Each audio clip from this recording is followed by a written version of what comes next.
I'm very fortunate to be able to get to this point in my life. A lot of kids don't get the opportunity to be in my shoes. It's a little bit of pressure to keep the legacy going a little bit, no doubt, but at the end of the day, I wouldn't change it or anything.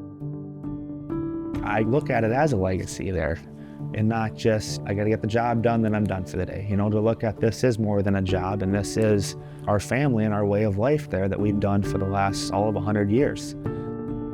You walk the barns that my grandpa had pigs in, you walk the ground that my grandpa farmed, even great-grandpa farmed. There's a little bit of pride there of this is what's been there forever and hopefully for many more years.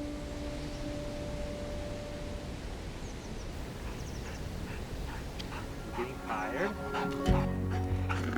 Grab. Ready? So I'm Jake Storm. I grew up here on a family farm. I am the 4th generation there. So I'm currently living where I grew up now and, love it. So I do a little bit of, you name it, I do it, between dealing with the hogs to the crops to the mechanic of fixing machinery to a little of this, a little of that. I've always kind of wanted, ever since I was a little kid, carpet farming, wanted to come back there.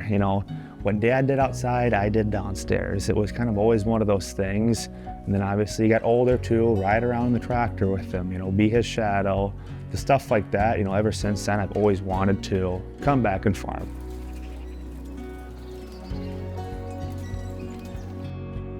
I went for precision ag at Mitchell Technical College there.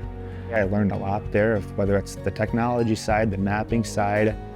It was no different. You take variable rate, an old generation farm, no, we never did any of that. When you go to college, you learn about it, you actually see this works type of deal. You can bring it home, implement that kind of stuff, and now that you see the new technology and see that it works, you don't look back and away you go. So CHS is another one of those things, I wouldn't trade it in for anything.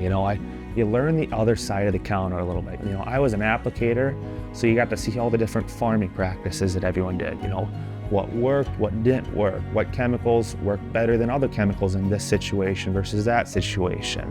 And Ethan, I was fortunate enough to work on the agronomy side where I saw the fields, but then they also had the feed mill too. So I saw the feed side of, okay, this is the different rations that guys are feeding, this is the different pellets, this is better pellet, worse pellet, yada, yada, yada.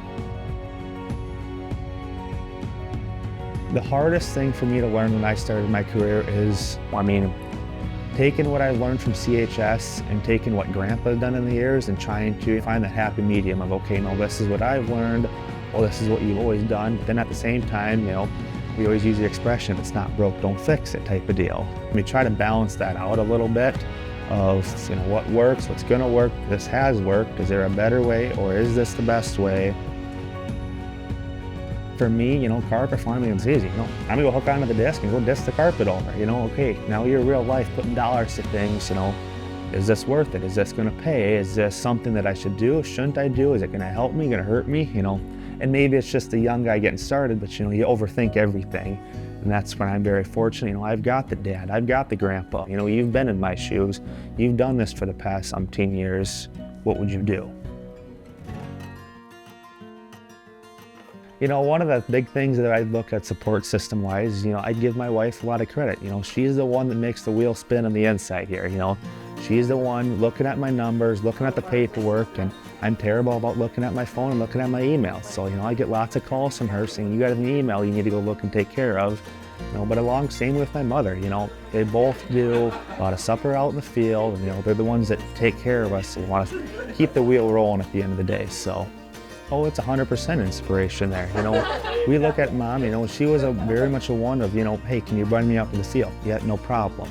Or hey, can you grab me this tool from the farm and bring it out? No problem. It's kind of the same way of, I can call Sydney, my wife, too, and say, okay, I need this piece of equipment out there, this pickup move from this field to that field. Yeah, no problem.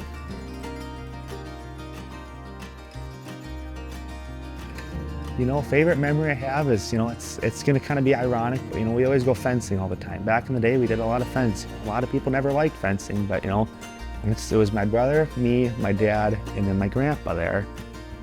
It was just a little thing there that, you don't think too much of, but looking back on it of, you know, you had all 4 of us out there laughing, talking, doing that whole thing. It's fun to farm with your family too. You know, that's one thing that everyone takes for granted on a family farm. If you look back at it, we got the job done, but we got it done with me, my dad, and grandpa. You know, there's been a lot of laughs in that barn, but at the same time, there's been a lot of tears and there's been a lot of, you know, hard conversations that we've had in those barns. And, you know, it's just to be a fly on the wall to see all the different memories the last 25 years those barns have seen.